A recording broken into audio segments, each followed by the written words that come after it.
Демократски сојуз на крајот од 2023 година излезе со соопштение во кое вели дека СДСМ ги плаќа фактурите на ДУИ и Алијансата на албанците за да биде на власт уште само неколку денови.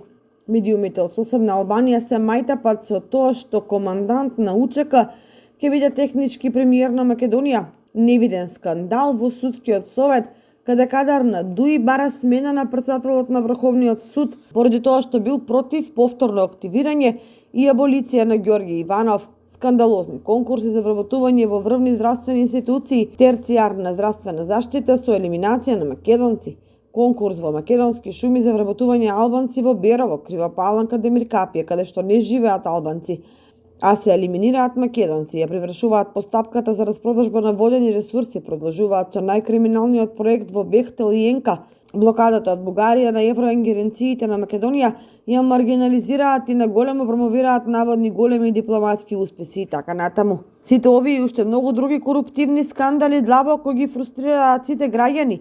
Се изгуби довербата во државата, младите масовно бегаат во странство.